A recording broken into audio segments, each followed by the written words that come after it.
One, two, three, four.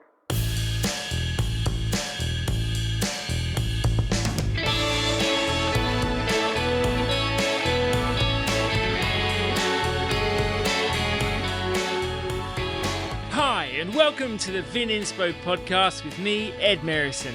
This is where wine is a travel experience. Join us as we pick up bits and pieces, make new friends, and create memories that make our future interactions with wine, people, and places all the more meaningful and fun.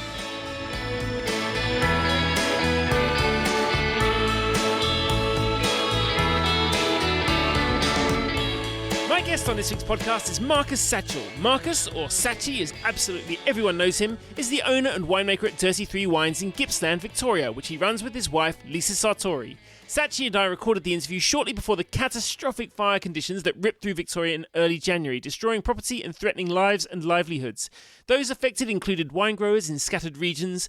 While their circumstances are no more or less tragic than others, it's a reminder of the precarious nature of working on the land and that real food and drink grown by real people comes at a real cost. If you appreciate what these people do, never underestimate the value of your support when you consciously and directly buy their wares and share your enjoyment of them with other people. Our thoughts go out to all those impacted by the fires, their repercussions, and their ever-looming threat. Anyway, back to the show. Dirty 3 Wines is literally the poster child for Gippsland. Anyone driving to Melbourne Airport will have seen Marcus and Lisa's charming faces beaming down at them from a billboard across the freeway. Marcus and I talked about the gin distilling Olympian with soft hands and a golden touch, the ins and outs and ups and downs of a land called Gips, jams, japes and jazz cigarettes with high school teachers, why he will never say never again, crocodiles and catamarans in far north Queensland, the importance of not burning bridges, winning anti-wine show people over with the promise of togetherness, the joy of sax in a jazz-funk hip-hop get-up, Burgundy benchmarking with the Crown Prince of Leongatha, the untimely demise of the world's best toasted sandwich, the condemnation of expectorating rock stars, and how wine is never just about wine. I started by asking Marcus what life was like as a Gipster kid. Me as a kid, well, I was an only child, so that's sort of the first bit of it. And I think probably being that from artistic parents, both my parents were teachers, but also both artists. The creativity side of me was always pretty there and pretty strong. I was always like making stuff. Used to make stuff from my mum's garden, like sort of arbors and things like that. And I think that just followed through into probably my teenage life and then into my adult life. But yeah, I grew up in the country. I grew up in Gippsland, in South Gippsland, so where we are now actually. In a little place called Wonthaggi, coal mining town, working class town. Great place to grow up, close to the beach, so surfing was a part of upbringing, and obviously cricket and football and golf and sports, because if you didn't do that, you were very outcast. So yeah, I've always had an interest in sport, creativity. I was pretty good at cricket and I was pretty good at golf. I was crap at football.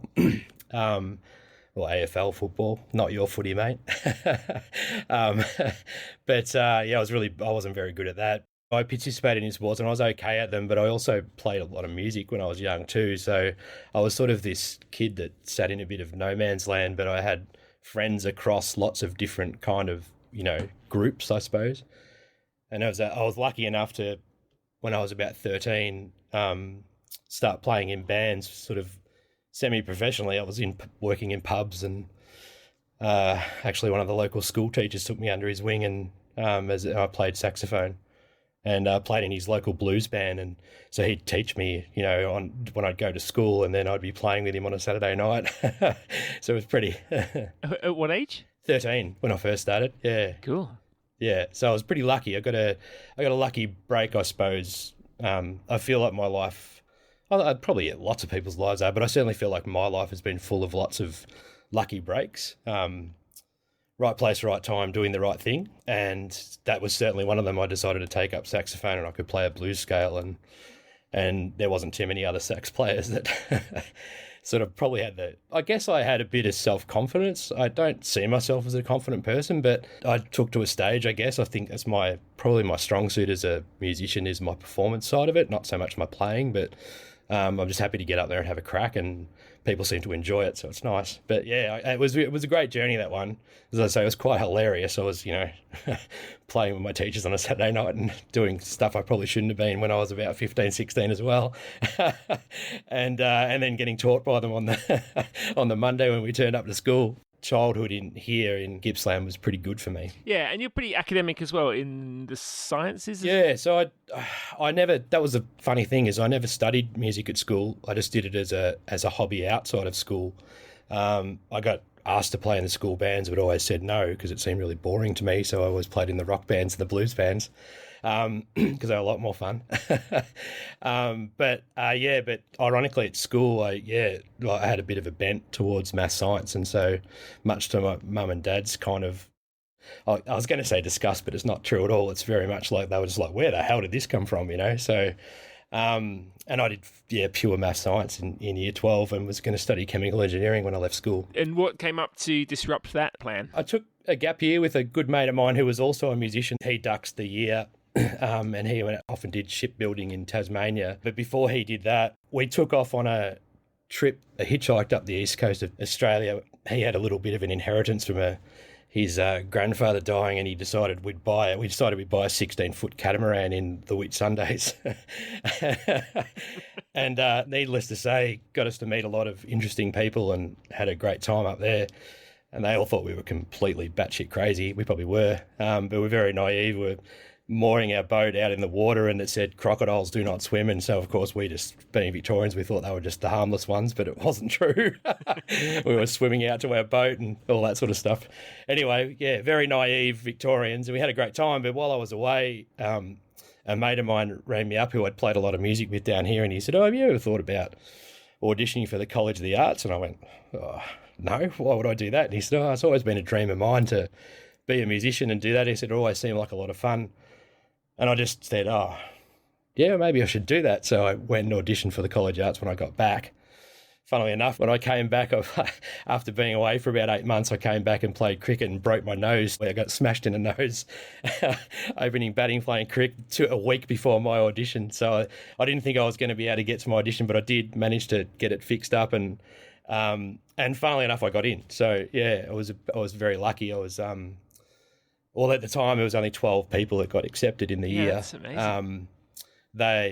I was in the reserve list initially, and then missed out. And I thought, well, that's the end of that. And then about a week later, I got another letter saying, you're in. We've opened up some more places, and I think there was 20 of us at the start when I did the course, the jazz course. So yeah, so I just gave up the idea of chemical engineering and went and did the jazz course at VCA. Yeah, a little bit different. It sounds like you weren't placing all the pressure on yourself to get in there. Do you think that kind of helped free you up a bit at the audition? Yeah, I suppose I had a backup plan. It was like, well, if I don't get in there, I'll go and do chemical engineering, and that's the end of the music dream, I suppose. I'd never actually thought about that. You've got a good way, Ed, of digging out stuff out of people. I love it. No, I think that's absolutely correct. I just went in there and just went, I'll just have a crack. It was funny because when I went to college, there was guys that could play the arse out of their instruments there. They were incredible musicians, but they'd barely done a gig, and I'd done hundreds and hundreds of gigs. So as a 18-year-old, and so it was funny. I bought that sort of performance side, and they bought the real talent, I suppose. But I look at that now, and yeah, it was a pretty beautiful time of my life. And a lot of those guys now that we're older now, so they're all the senior lecturers of all the universities, teaching the young kids now and playing all the hot jazz gigs around town. So it was nice to get to know those people. Yeah, and how did that sort of course progress? How did you equip yourself with that kind of learning environment with something that you were already doing as part of your natural outlet, I suppose, for your talent? Yeah, I felt like a fraud for most of it. I had a hard time there because I didn't read music very well, and as I say, my performance side of me got me through it, and it sort of caught up with me eventually that I was bluffing a bit. And so I started to work harder on that side of it, but at the same time it coincided with me meeting 5 of the most extraordinary individuals I've ever met, and we formed a band. At least half the band came from a pretty strong performance background as well.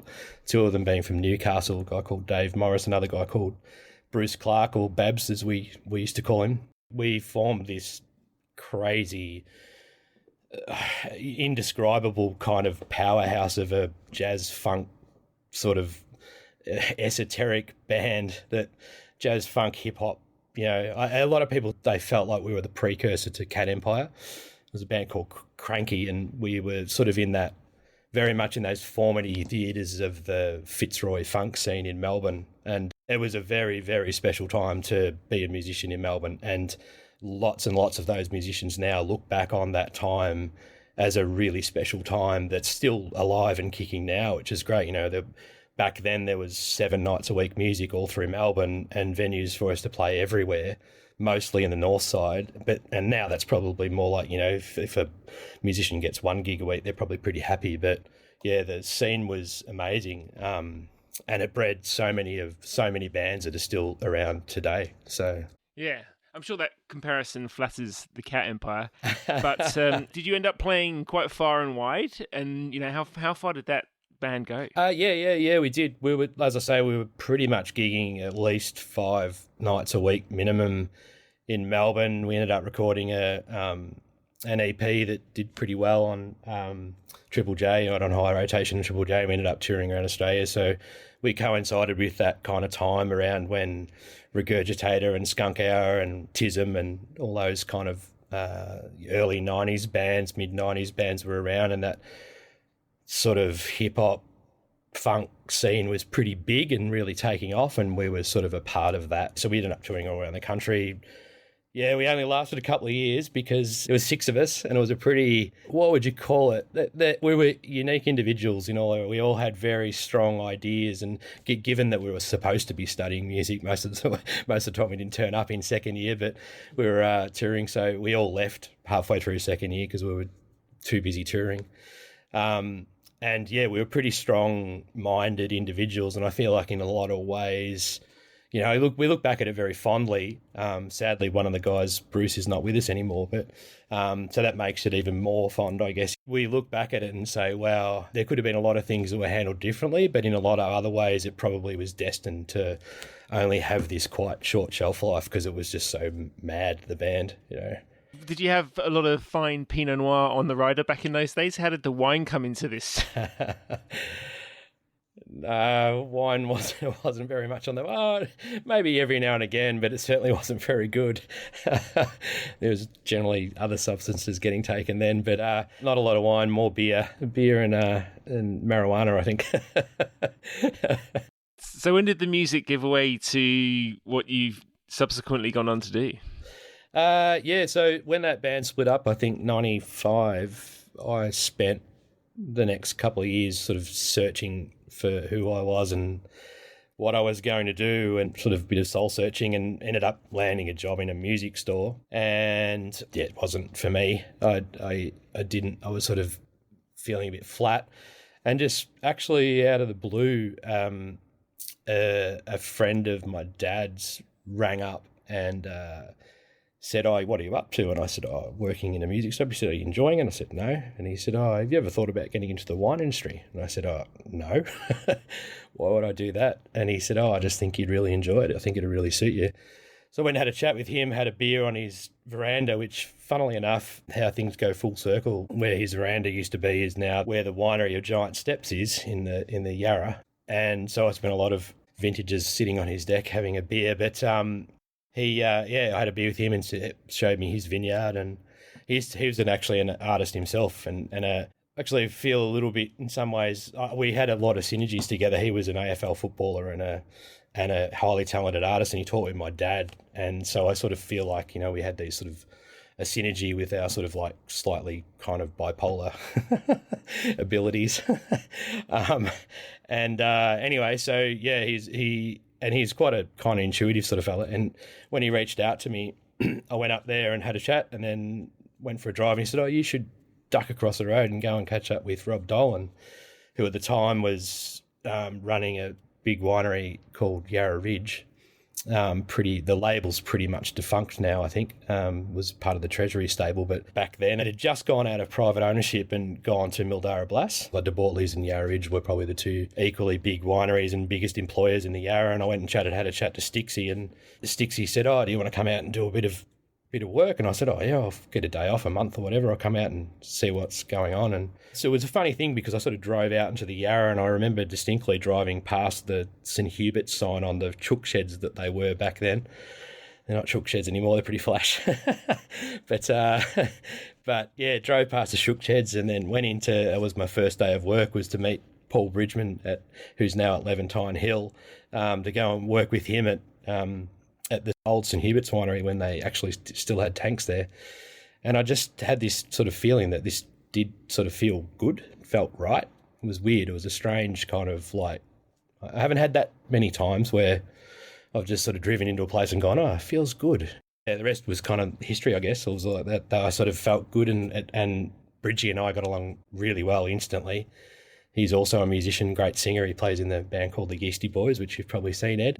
He's a ripping fellow, and he was a trainee winemaker at the time, and he sort of took me under his wing, and I knew very little about wine besides the fact that I liked it, but didn't know anything about the nuance of wine. And yeah, it ended up working into a vintage job and then full-time employment. So it's interesting, isn't it, that first conversation that you had around wine was with someone who was quite artistic, and then obviously meeting Bridgie and having that shared interest in music. I can't help but imagine that helped you feel like it was a world that you kind of belonged in to some degree. Yeah, very much so. I think Rob Dolan is and was very good at putting teams together. Funnily enough, he came from a football background, and that's where Fred and his relationship cemented itself pretty strongly.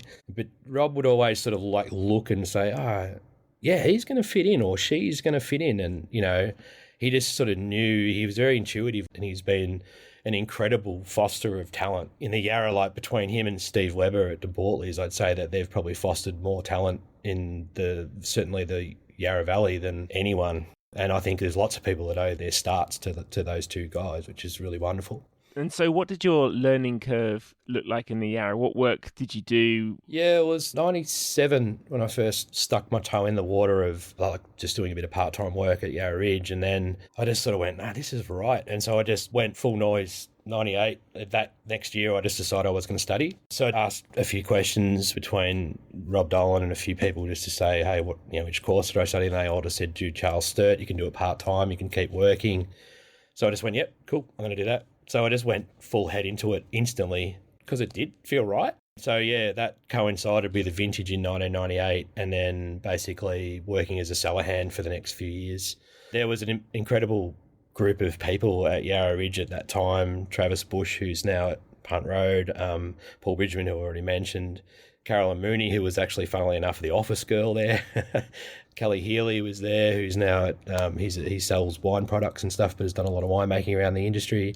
Tom Belford was there at the time, and Rob Hall, I ended up meeting him at uni, but then he ended up at doing a vintage the following years. Adam Marks was there, who had breasts for a long time. He was a fantastic guy and great influence on a lot of people. So there was a really dynamic group of people. And so basically I just worked in the cellar there for a few years, but it was a wonderful place to learn a lot. There was a lot of pressure, as in we made a lot of wine. It was like we were in the real boom where we just couldn't keep up. We were making crazy amounts of Chardonnay and Pinot and believe it or not, Cabernet at the time as well, when people were drinking it. So I learned how to do everything in the winery. It was a great place to learn because you just got thrown in on the deep end, and then the opportunities by being in amongst a big company was great too, because you did a lot of tasting, and Rob was great. So, there's always this fostering of, them knowing that you were studying, even though they couldn't give you a winemaking gig, they'd really sort of bring you in under their wing and say, hey, let's teach you how to taste and how to make wine. Yeah, you must feel, I imagine, pretty fond of the Yarra now, because your formative years were spent there in wine, but obviously you've been away doing something somewhere else for quite a long time. And the Yarra's a completely different place now. Like you said, that it was boom years, making loads of wine, big companies dominating quite a lot. These days, a lot of those people are still around doing their own cool things. I feel like I'm a part of it in some weird way. A lot of my very, very good winemaking friends are still making wine there. So people like Steve Flamsteed, Dave Bicknell, Rob Hall, all the people I've mentioned before, that I still see regularly. And Lisa and I, who's my wife, we go back there and we're sort of like welcomed with open arms as if we'd never left, really. Just feels like, besides it's sort of like I probably get a bigger hello than most people do when they walk into the pub. But other than that, yeah, it does very much still feel like our second home. I do feel incredibly grateful to have landed in a place like that, like the Yarra. The collegiate nature of the Yarra is extraordinary, and the way people interact and the help that people give each other. And in some ways I feel like I was a part of that. I ran a lot of tasting groups with people like Tim Shand and stuff like that, and we'd buy wines out of auction and really try and push ourselves and taste as widely as we could back in the sort of late 90s, early 2000s. And I actually continued that on. Even when I moved back to Gippsland, we continued that tasting group, and I used to travel back to the Yarra to do it. But the only other place that I can think of that I think has that strength is the Hunter, which really blew me out when I went up there to the Glen Evans tutorial. Their collegiate nature is extraordinary and quite amazing. But I think the Yarra is not far behind them. I'm glad you didn't mention Margaret River there, not because I've got anything against it, but because I feel like they've blown their own trumpet on this show enough for now. So it's interesting you should mention the Hunter. Well, I was going to say, embarrassingly, I've never been there. So okay. I'm about to change that though, mate. That's my 2026 resolution is I'm going over to judge at Perth, and I'm going to go and spend a couple of weeks in Margaret River before we do that. So it'll be fun. Very good. Just don't get sucked into moving over there. So you don't. Well, actually, no. Never say never. You never know. I probably will, but we never come back. Don't you dare. You mentioned Gippsland then, and obviously you are, for many reasons, going to be flying the flag for this lesser known region. Tell me a little bit about that, how that move came about, and how the idea started to germinate and then grow of having your own thing. So after I left Yarra Ridge, I went and worked for Dominique Porte for 5 years, and luckily enough, again, it was an opportunity that I got to become his winemaker before I was qualified. I did that. In 2004, we had twins, twin girls, and I just think over that time we found ourselves, especially in that first year after having had twins, and we probably had a house up there for about 3 years. We felt like the community was great. We loved the place. Both Lisa and I are from Gippsland and from the same town, actually. So it kind of made a lot of sense for us to move back.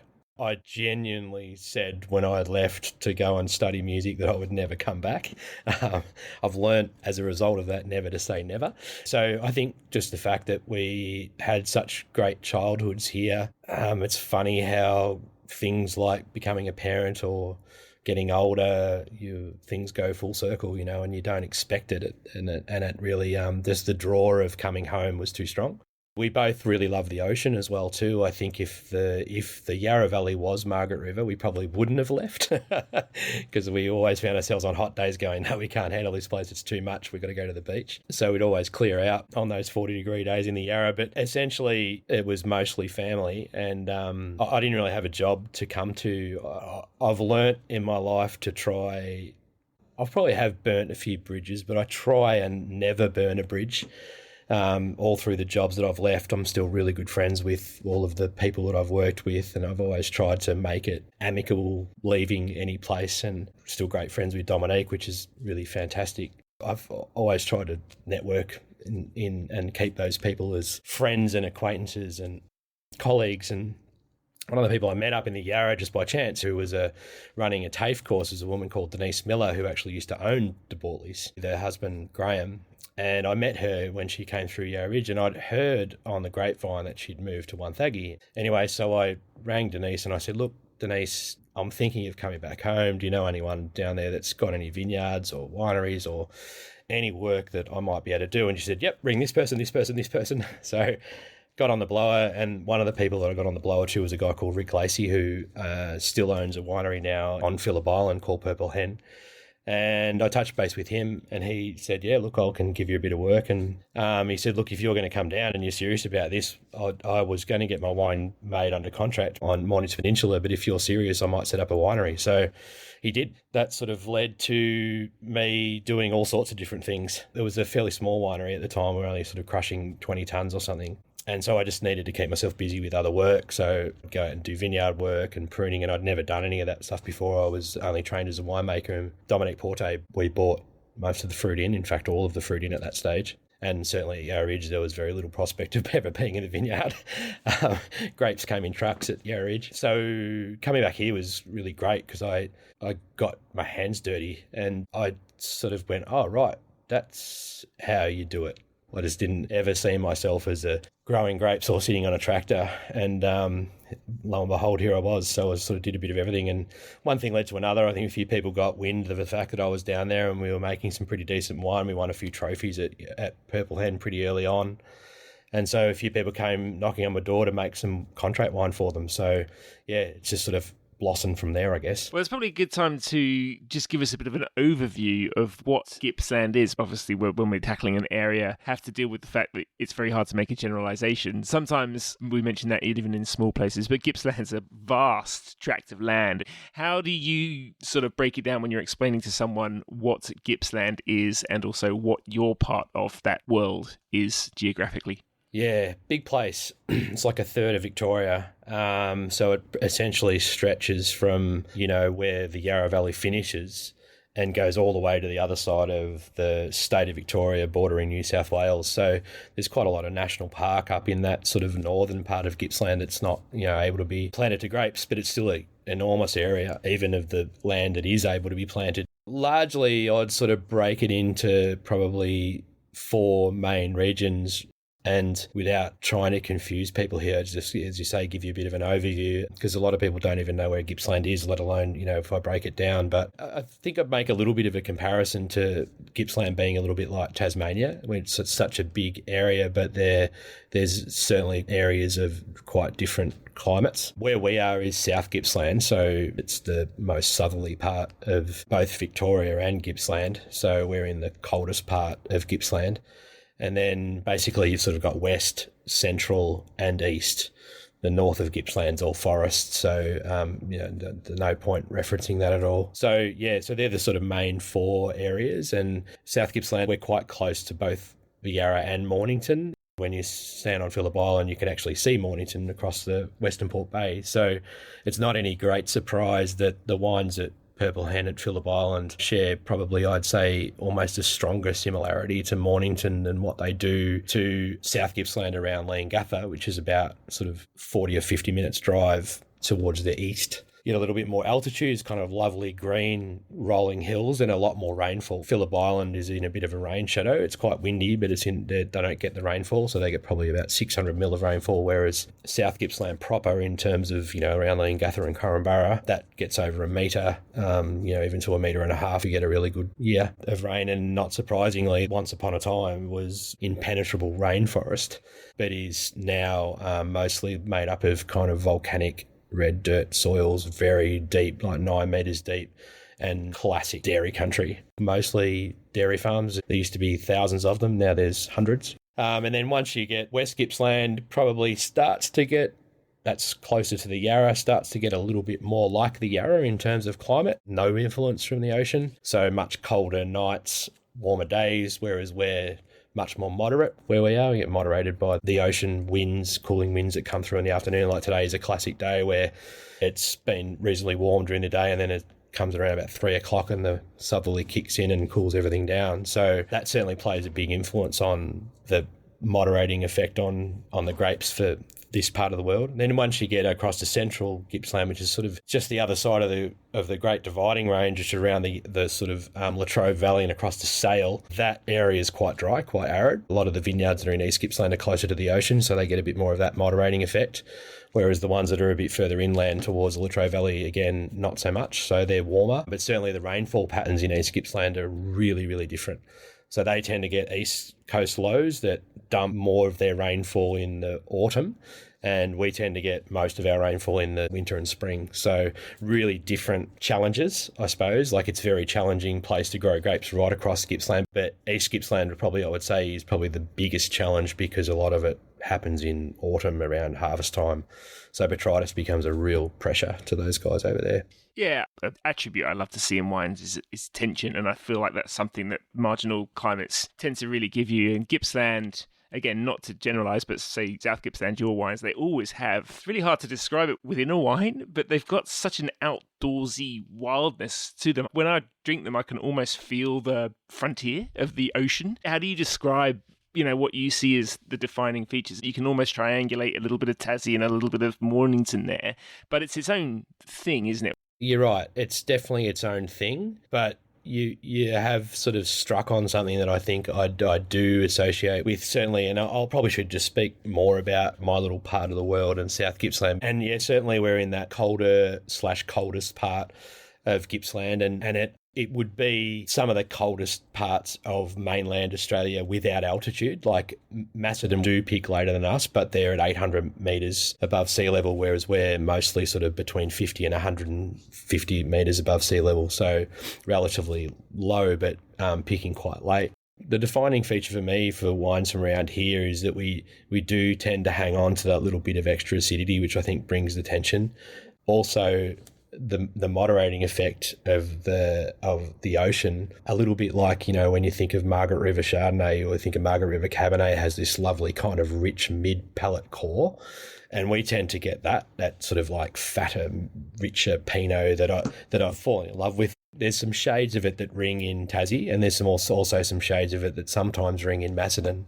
There's a tension. There's also, I think, too, which for me is kind of the X factor of Gippsland, is we tend to have this kind of extra layer that runs through the wine and of complexity, or however you want to describe it. It's like an earthy thing that is there most of the time. It tends to disappear a bit in the hotter years, which is not any great surprise. But when we get those cooler years, and when we can keep that tension in the wine and we can kind of nail that picking, it's like I think that earthy kind of character and that slightly fatter core of fruit is our kind of thing. That's what we do. Yeah, and what about the development of Dirty 3 itself? It's always interesting to hear, once you strike out on your own, how that dream becomes reality. Sure, not without challenges, but also, I guess, can't be underestimated how much your learning curve in Gippsland was accelerated by the fact that you were actually looking at a lot of fruit for a lot of other people from a lot of different vineyards. Bit of a happy accident, which it wasn't a part of the game plan. I can certainly tell you that. And I think maybe that's my life. Maybe that's my journey, is that nothing I've ever done ever had any sort of plan to it. Drives my wife half mad, I think, but she's stuck by me to this point, so I think we're okay. I was really fortunate to have seen an enormous amount of different fruit. So I sort of, from when I was at Purple Hand and I was doing contract winemaking, quite a bit of that contract winemaking was like, there's a lot of the wineries down here are cellar door based. So as a result of that, then, often the cellar door wants a Cabernet or a Sauvignon Blanc. And so like one of the smaller vineyards might have a bit of excess. So I go, I think blah, blah's got a bit of excess Sauvignon, so I'll make that for you. And, I'll just sort of shop around and ask people what they had. And if they had any excess, I'd sort of make it into something. So it actually turned into an opportunity to see an enormous amount of the vineyards of Gippsland. It became obviously fairly apparent that Pinot and Chardonnay were a strength, and for obvious reasons, probably the most notable being Bass Phillip. And it did coincide in about 2007, 2008 that I did some work with Bass Phillip. So I did some stuff there. I, again, still had a little bit of spare time, so I did a bit of part-time work there. It was a really great experience. I tasted a lot of great Burgundy and a lot of his older wines at the time, and obviously current vintage wines in barrel, and he had about 5 different vineyards in South Gippsland at that stage. And so to have seen that and get his insight into growing grapes in South Gippsland since the 70s was really that was probably in some ways a little bit of the missing link of putting the full puzzle together for me in South Gippsland. So it was nice to have that opportunity to work with him and sort of have him spill his brains, I suppose, to me, which was really kind of excellent. And we drank a lot of Burgundy and a lot of champagne there too, so that was pretty nice. A lot of bottles that I wouldn't have otherwise got a chance to have a try of. And I ended up working there full time for a while. It didn't work out. And it was around about 2011, I sort of jumped back into doing a little bit of part-time work for a couple of people that needed a hand. And I just went, what's next? Like, what now? And I picked up the phone to a good friend, Cameron McKenzie, who, funnily enough, we met in 1998. He got employed by Yarra Ridge by Rob Dolan for exactly the reason that he was a runner, an Olympic runner, and thought that he would fit in because of, you know, all the crazy cats that were there. And we hit it off instantly at Yarra Ridge, and he ended up going more into marketing. He was hopeless in the cellar. Even he will admit to that. Yeah, the hoses that get put onto the tanks, and there was a sort of unwritten rule that you don't use spanners to do up hoses onto tanks because they're too hard to get off. So you need a spanner to undo them again. So we all used to do them by hand anyway. So it was always like when you go up to a fitting and you couldn't get it off, it was like, Cameron McKenzie's been here. Cam, I told you about spanners. Hanging, he said, my hands are too soft. I can't do it. It was like, oh, toughen up, mate. You know, so it was pretty clear that he wasn't destined for the cellar. So he ended up ducking off into marketing and became pretty good at that. Anyway, I rang him and said, mate, you know, I'm in a bit of an odd. What do you think? You've got any ideas? And he said, why don't we start up a Pinot brand together? So he brought another crazy mate of his, Stuart Gregor, into it, who, for those of your listeners that don't know, they started a small little brand called Four Pillars. And so we started that brand in 2012. They started Four Pillars about a year later. Yeah, so we called it Dirty Three. I love the idea of the name because it linked my sort of music back to winemaking and music. Cam had a link as well too with the Dirty Three because his brother used to actually sing in the Dirty Three with a band called Vininspo Stinger before they were the Dirty Three. And the other side of it too was we thought, oh, look, it'd be really nice if we could get this kind of idea of exploring the notion of what terroir looks like in South Gippsland and try and get 3 different vineyards and make 3 different Pinots. And I sort of said, oh, I reckon I can make that happen. So with my contacts, and we'll make that happen eventually. And it took a little while. So 2012, we kicked off. And then by the time we got to 2016, we'd finally got the 3 vineyards together. And actually, funnily enough, that timing coincided with Four Pillars going gangbusters, and us, Lisa and I, were both working in Dirty Three exclusively from a production point of view, both running the vineyard and the winery. And I said, look, I think it might be time for us to open up a little cellar door. And Cam said, well, we can't. It can only happen if we do it with the funds that are from Dirty Three. And I said, I don't think that's going to work. And so he said, look, why don't you guys take it over? We're holding this brand back. So Lisa and I took it over from that point on, from 2016, and opened up a little cellar door in Inverloch, which is an industrial estate. So yeah, none of that was ever part of the plan. Before we go on, I should mention that when I first came across the name of the label, it struck me as a brilliant name, and it is. And obviously Cam and Stu know a fair bit about marketing. That's worked out a treat. But it also has a bit of resonance. Actually, funnily enough, it was actually going to be called Four Pillars. So that is the true story. So Dirty Three, the wine brand, was actually going to be Four Pillars. And then they started the brand up and they went, no, the gin brand's got to be that, and that's got to be the wine brand. So, yeah. So what I was going to say is when I used to work in a cellar door at weekends, supplementing my meagre writing income, we used to, when we had no customers on these rainy winter days, used to pour ourselves Pinot and sit on the sofas at Stonia drinking Pinot and listening to Dirty Three. So I thought that you'd be a massive fan, but turns out not such a massive fan. No, like, not my bag. Like, funnily enough, like who would have ever thought that some idiot would call their brand after a band and then not like their music? It's not that I don't like it. I really completely appreciate what the Dirty Three do, but it's not my go-to. My go-to is definitely more in the soul, jazz, funk, kind of idiom. But yeah, really do appreciate what they do, and like love what Warren Ellis does now with Nick Cave and some of that stuff. It's quite extraordinary. But you also mentioned that Lisa wasn't a huge fan of the Funny story about that. So yeah, I remember.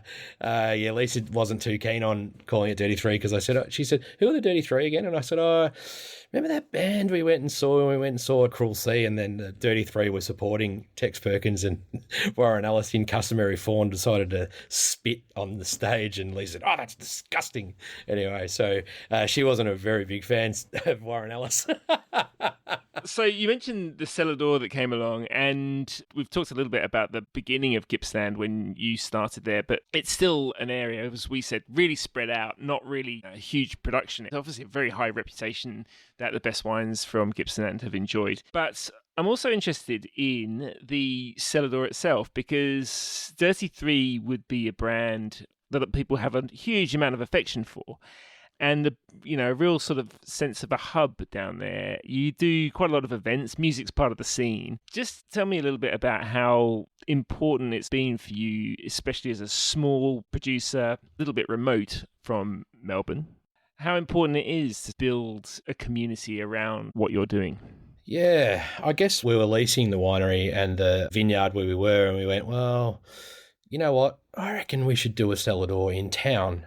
I'd had the inspiration from a few different people. I mean, Giant Steps had done it with Innocent Bystander at the time. A friend of mine, Joe Marsh, had just recently opened one up in Bright. I worked for a guy called Randall Graham over in Bonnie Doon in 2000 that had a winery and a cellar door in town, and obviously nearly all of the French vineyards have their wineries in town.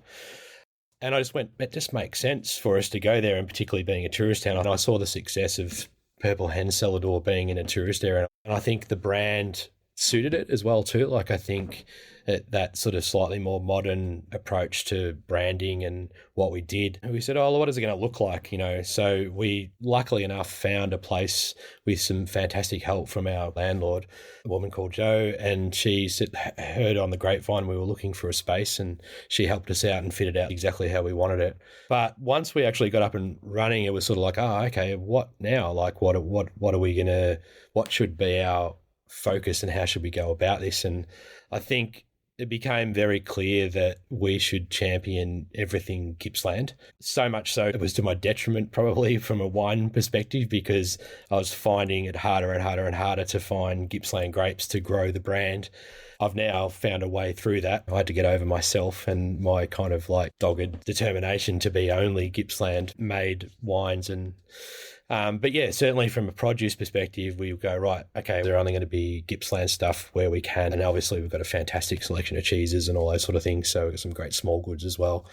And then the beers were all had to be local. And so everything that we put on had to be local, even so much so that I didn't even stock Four Pillars, because I said, no, it's got to be local. So, and there's a really good gin producer down the road with Lock Distillery. But early on, it wasn't for everyone in the town.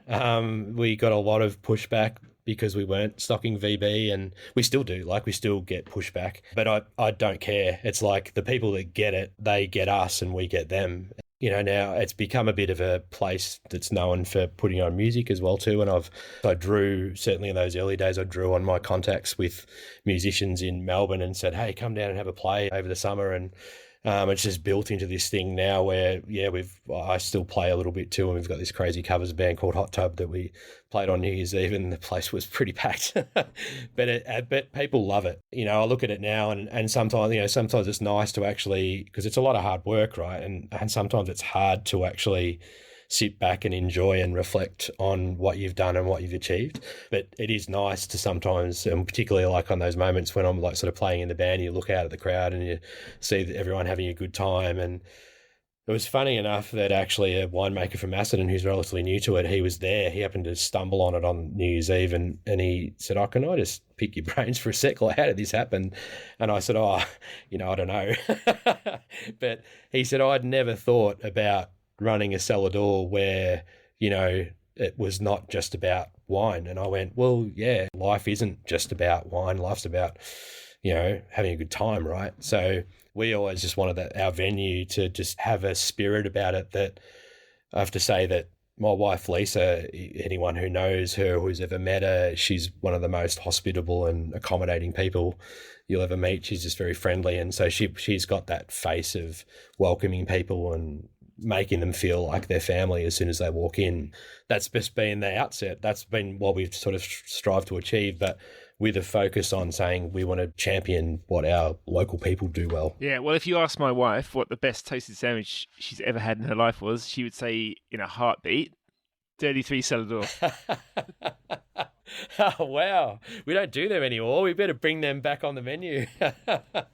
that would have been pre-COVID, right? Because that would have been our homemade sourdough bread. So this is quite a funny story, actually. So we were bonkers. We had twin girls running a cellar door. We used to get them to come home and like mix up the sourdough when they got home from school, and we'd still be working in the cellar door or the vineyard or wherever we were. And then we'd bake enough sourdough then for the next morning to take into cellar door. So we'd baked for like 4 years leading into COVID, and COVID came and everyone started baking and we stopped. So we were like, this is awesome. We don't have to bake bread anymore. So we actually ran a whole lot of sourdough classes how to make it, but we stopped making it ourselves. And the great thing with that is that as a result of COVID, there's now three really good bakers in the town. So they're all there. We can get someone else to do that for us now. Yeah, as you say, it's not all about wine, but I feel like we'd be doing you a bit of a disservice if we didn't just talk perhaps about the wines that you are producing for Dirty 3, and specifically since Pinot has remained the core focus, what it is that you are seeking to bring out in those wines and how you go about it and how your confidence or your sense of achievement has developed as you've been working on that project under your own label. It's interesting because I was reflecting on this yesterday when you sent through, hey, we'll talk about this stuff. I went, yeah, like it is nice to sit back and reflect sometimes, because I thought, I reckon one of the key things is, I remember Dominique Porte saying to me when I very first started working with him in 2000, it takes 13 years to build a wine brand, Marcus.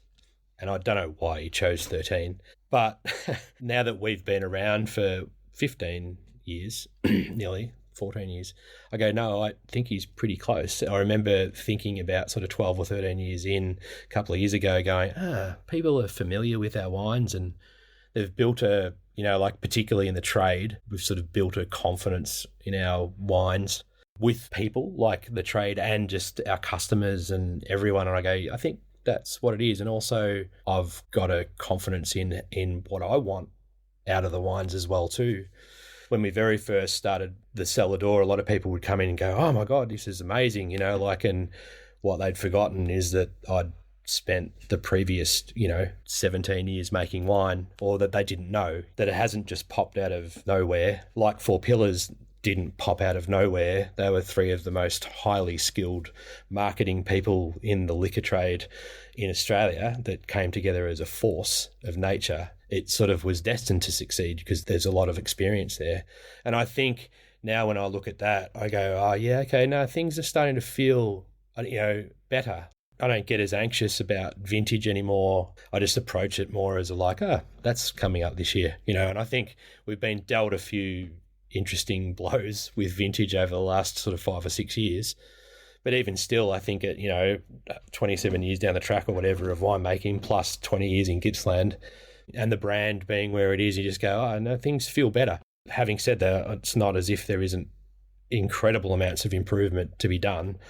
I think that's what I love about winemaking. I think what all of the winemakers that I respect the most all feel the same way. They all go, oh, yeah, that's a good wine, but I can do better, or I can improve it, or I can, work the season more. And things are changing all the time. And I think one of the beautiful things about wine is that you trap a story in a glass. You trap a season in a bottle, essentially.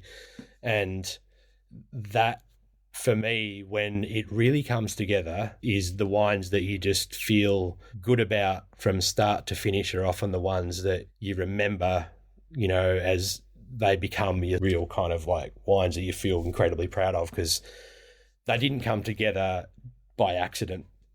Someone who's just been at it for 2 years will not be able to achieve that. Someone who's been at it for a long time will be able to achieve that. They might do it by accident, but it's pretty unlikely. And, I think I look at some of the wines that have come together over the last couple of years and I go, that was all of my experience to get to feel like that, and it's nice. Well, they are superb wines. The wine show circuit, you've obviously been on it for a while. And as of this year, you've just had your first show as chair of judges for Melbourne Royal Wine Show. I just wanted to get your feelings about wine shows, what you enjoy about them, about being involved in them, how you think that they are good for the wine industry, the personnel working in the wine industry, and the improvement of wine in various ways. And also perhaps where you think there's room for improvement in terms of making people more aware of what all of that effort is all about and how to really make that more part of the culture.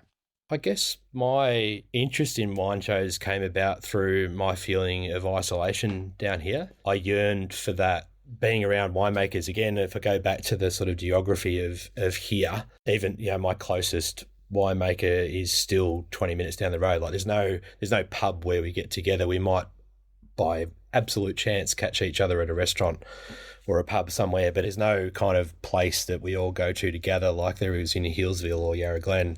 And I missed that desperately, and I thought, how am I going to come back and connect with people? And the wine show judging side of it was really about that, about getting back together with winemakers on a regular basis. And funnily enough, it ended up being sommeliers and trade people and all that sort of stuff, which I think is a great leap forward in judging. But that was the thing that attracted me to, and it's the thing that keeps me there.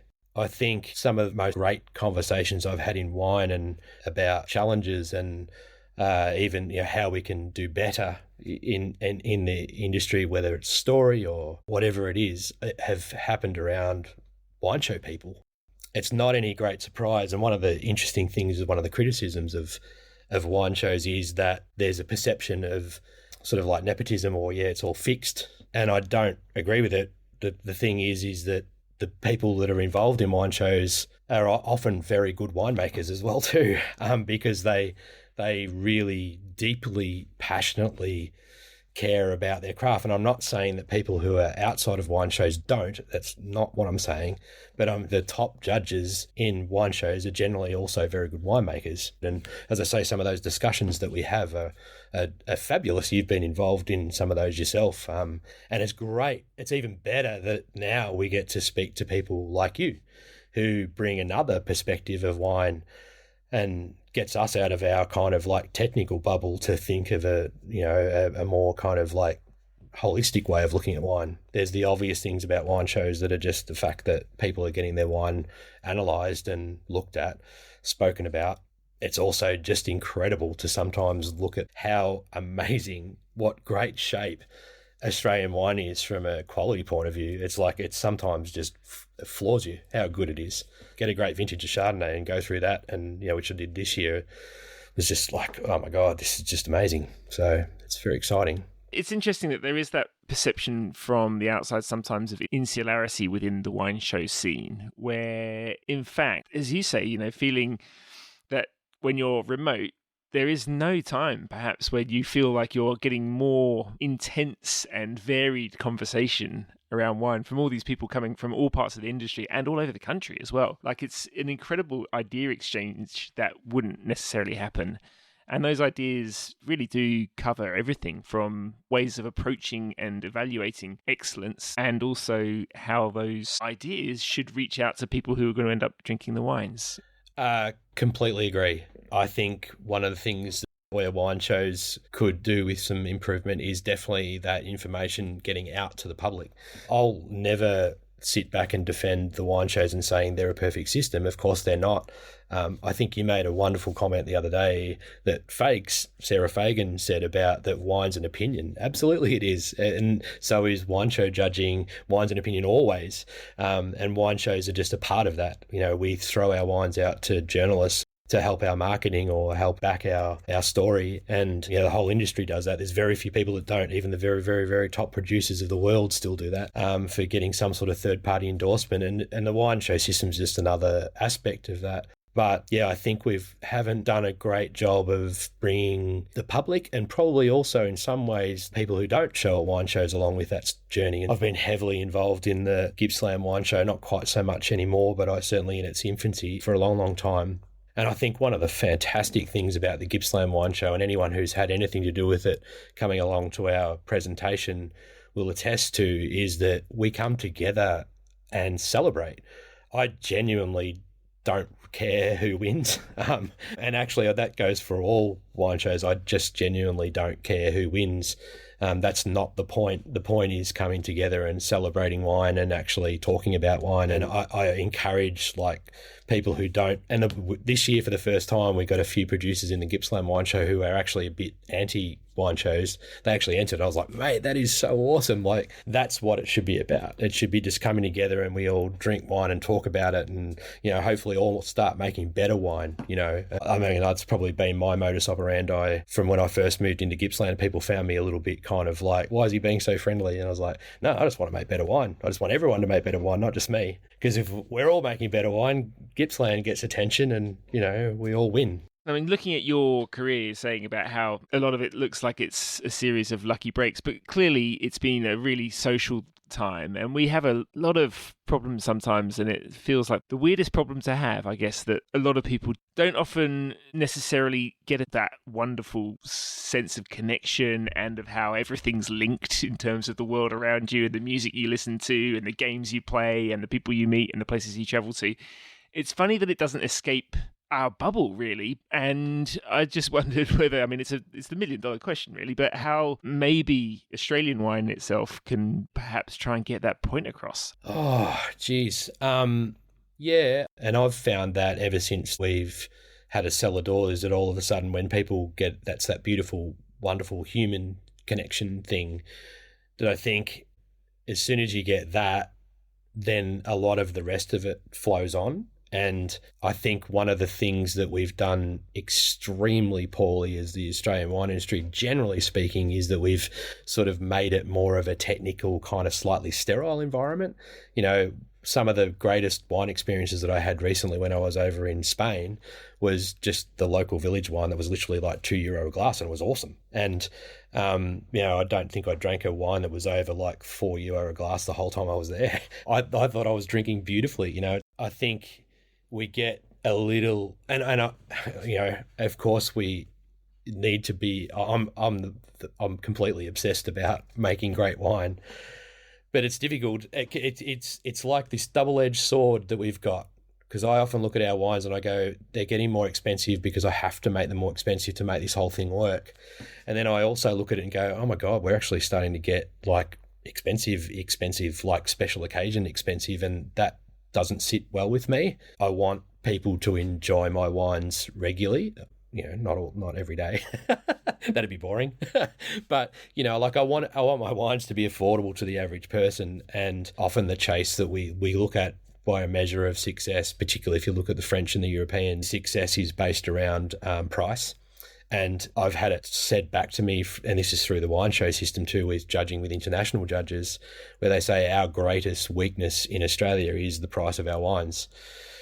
And I go, wow, it's like, that's a horrible thing to sort of like come to terms with, isn't it? Like the reason that the world doesn't take us seriously is because we're too cheap.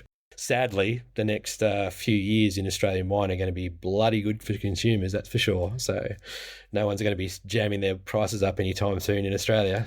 Yeah, just a couple of last questions. Going back to the earlier part of the discussion, music and wine. You've mentioned Paul Bridgman, your friendship that developed with him over music. Steve Flamsteed, you've mentioned, with his label Decades, from the Joy Division song Giant Steps, even maybe in a slightly more tenuous way, but obviously named after a John Coltrane track. All of you guys listen to music and talk about music a lot. What is it about music and wine, or wine people, that go together? Why is it such a natural fit? Wow, I don't know, but it's a thing. Because who was saying to me just the other day, it was our cellar door manager. She said, my mate from Margaret River, who's a winemaker, is a really good bass player. And she goes, what is it with you winemakers and playing music? And I go, yeah, never really thought about that. But it's like, we do really get into music. I suspect it's the creative side. I suspect that the winemakers that I genuinely respect the most are the ones that push the boundaries a little, that don't conform, that aren't just following, that have driven change and push things forward. And I've already mentioned Steve Flamsteed and I mentioned Dave Bicknell before. I'd say that, they're two of the guys in the Yarra that I look at and go, they push things forward, and they both are music nuts, like crazy music. We go and see gigs together a lot. And so I do think that there's like a creative mind. Yeah, and it might be a little bit of embracing the live energy, I guess. Like you say, your life, which seems to have just been a load of chance happenings, I guess you've got to have an open mind and an open spirit for that sort of stuff to happen. And I think music and wine probably both have that in common. You got to be bonkers to be a winemaker. There's no one that I know that's gone into winemaking to make their career millions. And I say this to people now, I regularly get people in cellar door and say, I want to plant a vineyard. And I go, okay, how big? 1 acre. I go, okay, yeah. And I say, well, that's good. Don't plant an acre, plant a bit more than that for a start. But then are you ready to dedicate the rest of your life to it as well? And they sort of look at me and go, what are you talking about? I go, well, that's what it takes. Like, if you're really serious about this, you've got to go all in. And I was saying to a couple of my music mates not that long ago, I went and saw a gig and at the Nightcat, and I was saying to them, and they were playing, and we came off and had a beer afterwards, and I just said, I do feel like when I went to college that I was a bit of a fraud and didn't work hard enough at my music. But if I look at winemaking, I go, no, I think I've put the hours into winemaking. I think I have actually done the work that was required to get good at it. But yeah, and sometimes it frustrates me that I didn't put the work into playing music. Yeah, well, you probably have to be a bit bonkers to have a jazz funk hip hop outfit and go off touring, or indeed to have a catamaran in a Whitsundays. But very last question: if there were a musical legend, a musical hero of yours, walk into your cellar door, who would it be, and what wine would you pour them? Can they be dead?